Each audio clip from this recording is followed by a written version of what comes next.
the water, calm as the sea can be. Full sails amassed. The captain stands on the bridge in full command, looking through his scope, seeing the enemy ship just off of his bow. Lieutenant! Yes, sir! Prepare the men for battle. Aye, aye, Captain!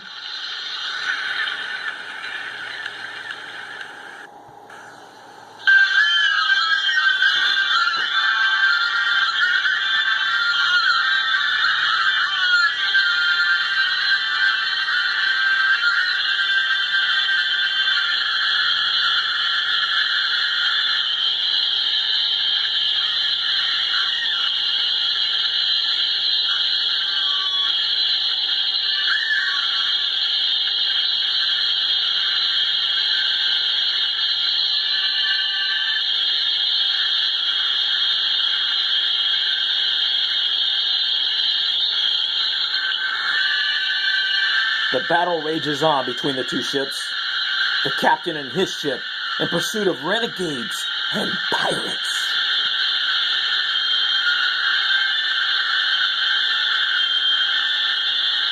But after the devastating battle, both ships destroyed, with no survivors, save one.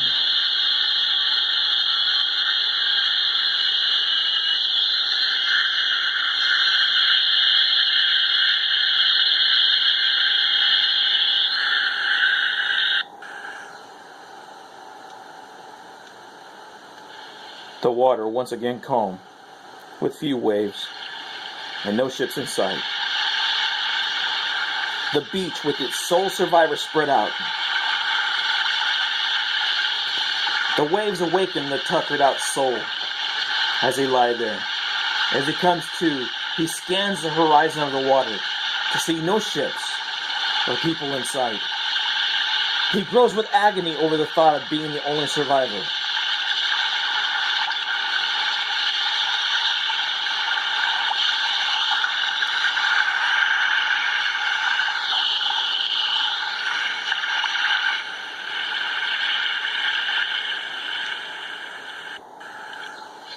He finds his captain's hat and his pistol, and decides to dig a hole and bury them in the sand. And losing his ship and his command, knowing that his life on the sea is over, and if anyone were to know that he had survived, would be brought up on charges and hung.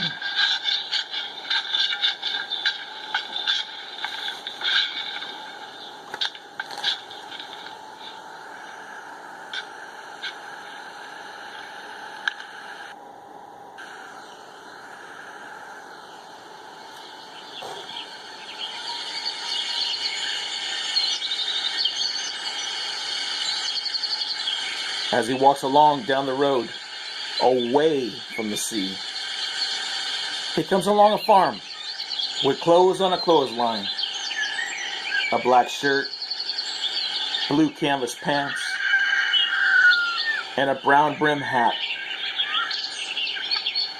After being decked out in his stolen clothes, he heads down the road and travels on.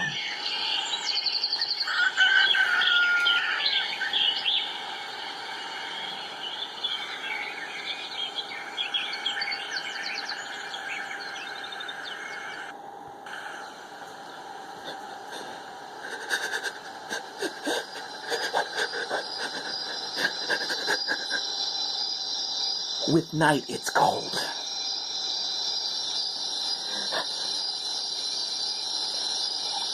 Next day, he plans a way to find a way to keep warm.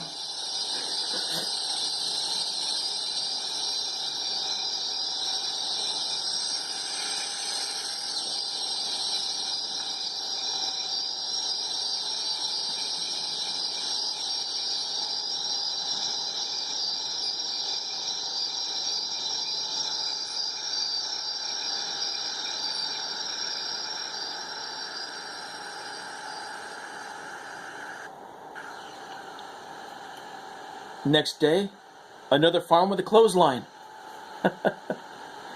This time, a brown duster is airing out on it. He looks around, to make sure the coast is clear, approaches the line to take the duster, and just as he grabs it, "Put that duster back if you know what's best for you." I said, "Put it back before I plug you." The captain started to replace the coat, when all of a sudden he ran within a blaze of speed.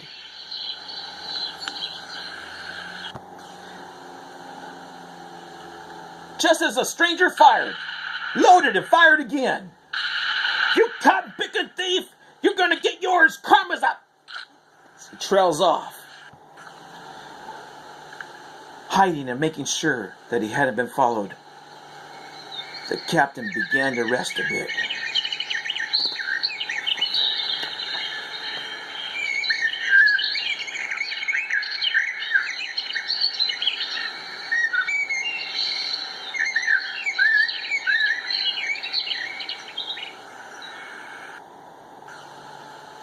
As he traveled along, he found himself in desert country. He could see for miles, but felt uneasy, as though someone were watching him. He moved on. Then, "You hold it right there."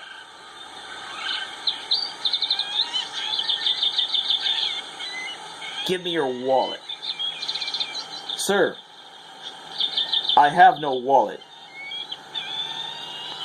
"Don't give me that, you varmint." I said, "Give me your wallet."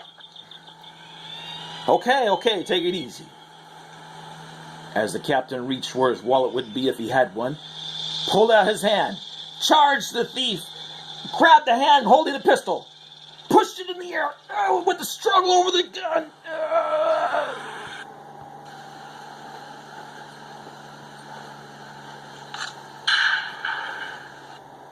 The gun went off, killing the man. The captain went through the thief's pockets, finding a little change. Then taking the man's gun and putting it on with the gun in place, he buried the thief.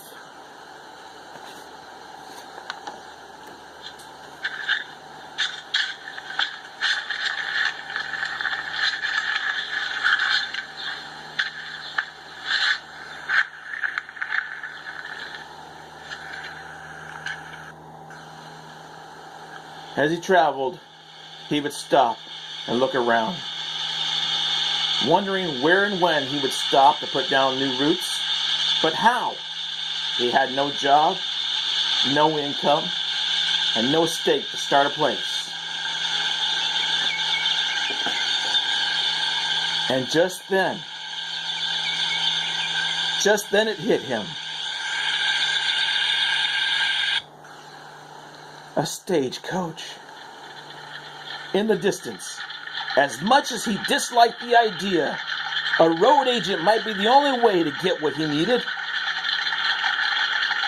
Now he was at the crossroads of life, of becoming what he had been hunting as a sea captain, a pirate. But the coach was gone before the captain could reach it on foot. Ah, hell!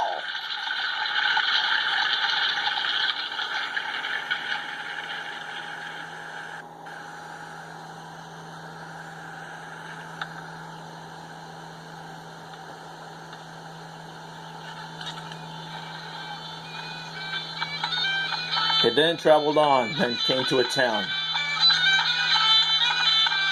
As he traveled through there, he stopped immediately and stared.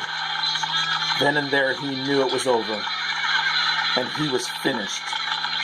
A wanted poster with his image.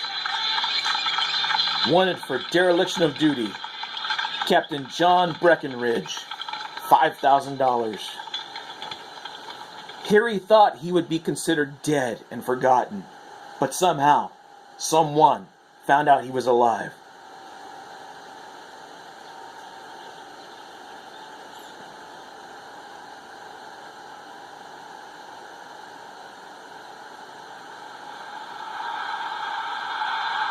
Back out in the desert, as he traveled along trying to figure out what to do, is when he spotted them. A marshal and a mounted posse.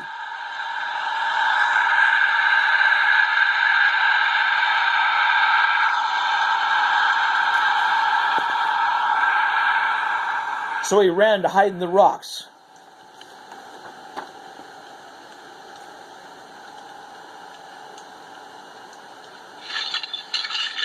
Hoping not to be spotted.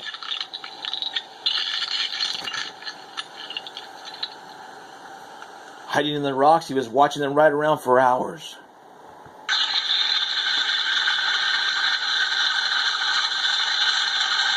The captain sat quiet and remained patient. But they decided to camp for the night.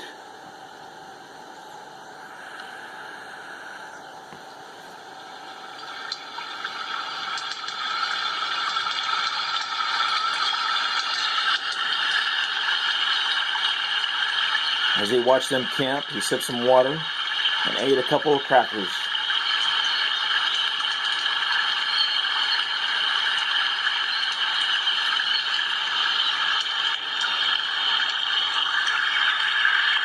Then the next morning, with no reason at all, the posse left.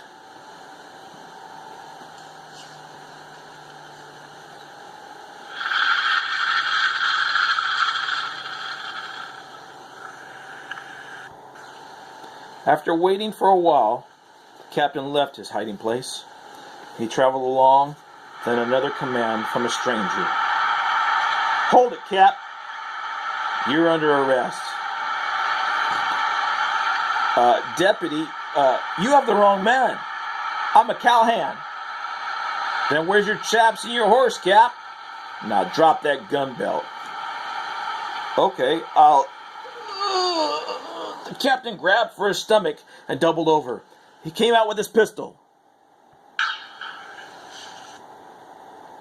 He walked over, took the deputy's shotgun and shells, then hid his body behind some bushes.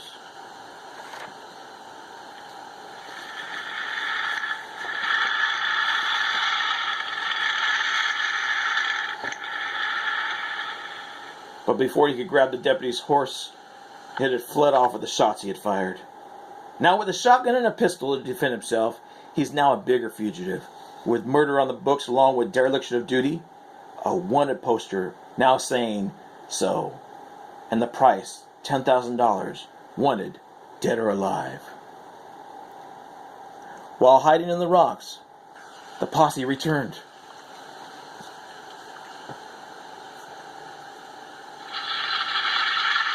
After recovering the dead deputy from the region, they began to narrow their search.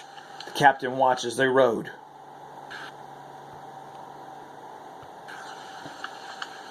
Shotgun in hand, and trying to remain calm. He started thinking about how to get out of this, and how to get out of this area without nobody knowing he had left. And the captain had a thought about taking place of one of the deputies and riding out, but that would mean a bigger chance of getting caught. That's it. In order to get away, the posse would have to think I was dead.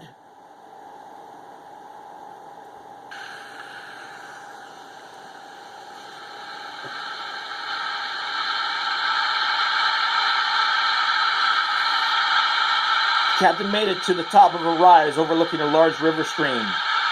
After the captain was in place, he fired a shot to draw the attention to himself.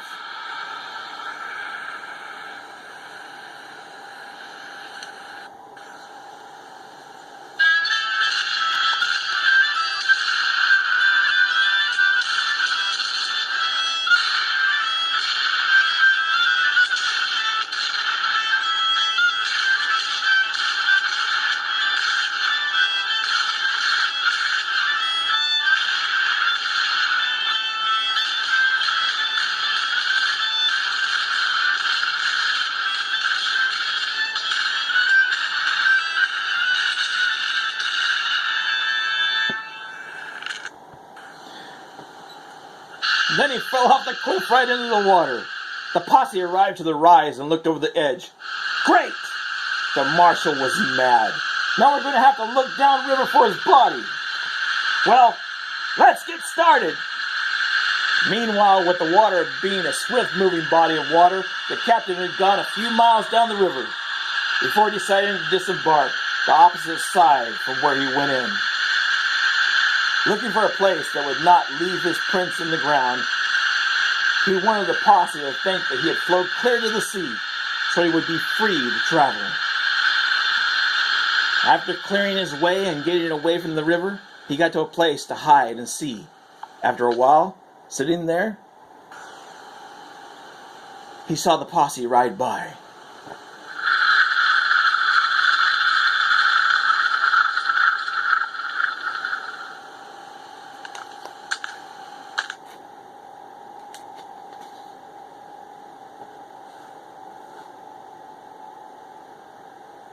They continued to follow the river, and he figured they'd follow it until they got tired or figured they'd gone too far for his body would be. Well, time would tell. First thing the captain needed to do was get dry. So he traveled some, then made a camp with a small fire to dry his clothes.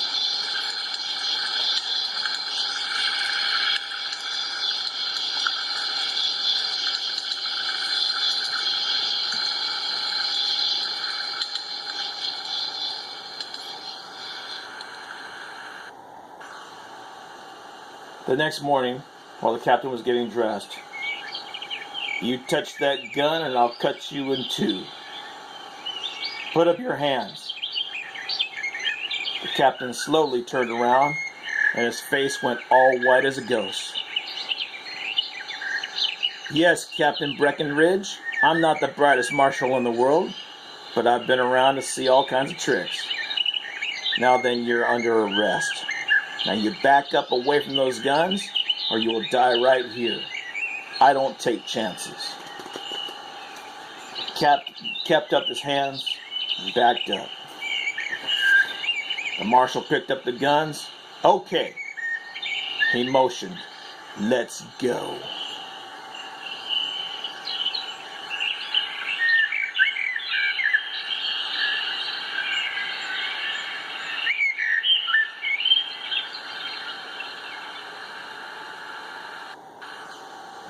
Later, in the naval court, the admiral as judge walked in.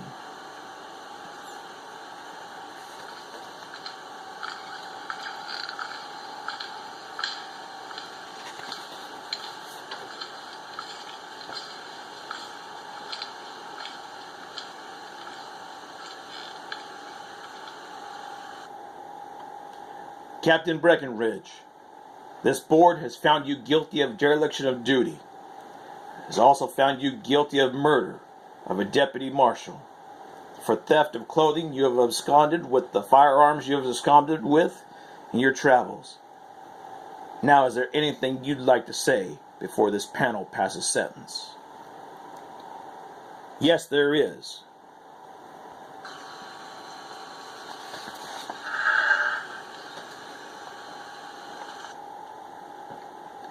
"It is the desire for a captain to go down with his ship, but I was robbed of that honor.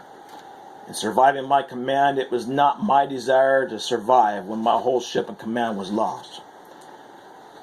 But in knowing that I would be charged with treason or dereliction of duty for surviving, I had no other course left to me than to resort to theft. The murders you have charged me with are those in self-defense of my person. Clothing because I needed covering and no finances to acquire them. The firearms for the protection of food for my person. So if this panel of judges says I'm guilty, so be it. I'm guilty. But I challenge any one of you to tell me what you would do if you be in my place. The law says the captain must go down with his ship. When that didn't happen, I was already guilty. Now you tell me, what would you do?" The judge put down his pen and looked up.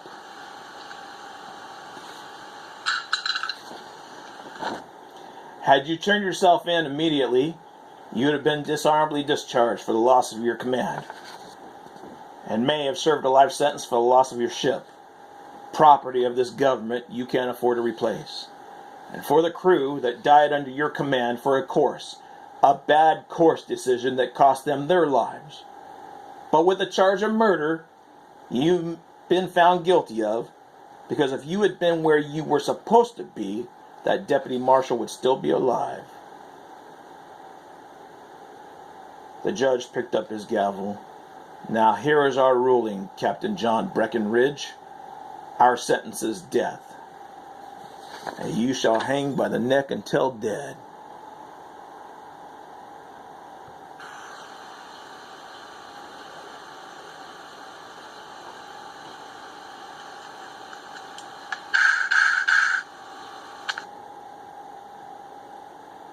A look of loss was on the captain's face as he stood there, and knowing that one way or the other the captain must go down. He sat in his cell pondering the things and time that would have been. As they built the gallows outside so he could hear every pound of the hammers.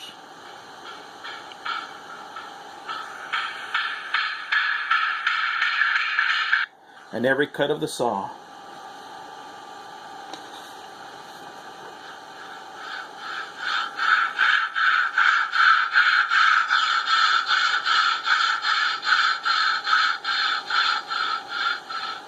And then when that was done, the sound of the trap door with the sacks of grain played on his nerves even more.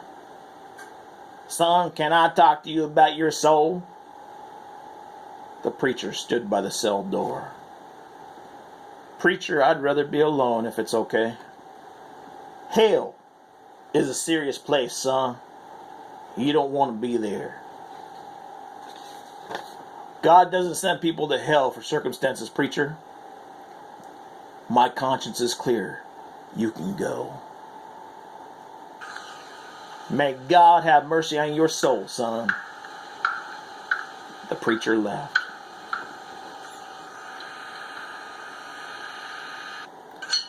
The captain ate his last meal in somber quietness. Then when he was done, he was led out to the gallows.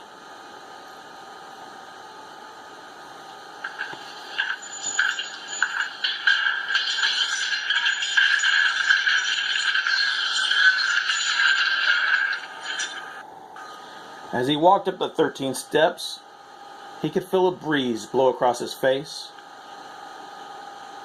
The noose around his head and pulled tight after refusing the hood.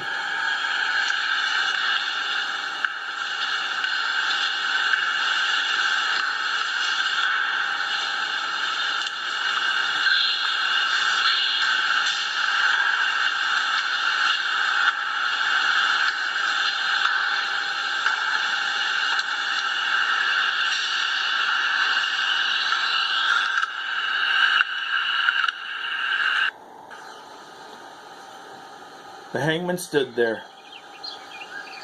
Any last words? Just then the captain could hear his men in battle. Then Captain Breckenridge smiled and shook his head with a thoughtful thought. No. Then the hangman turned and put his hand on the lever. He paused for a moment, then pulled.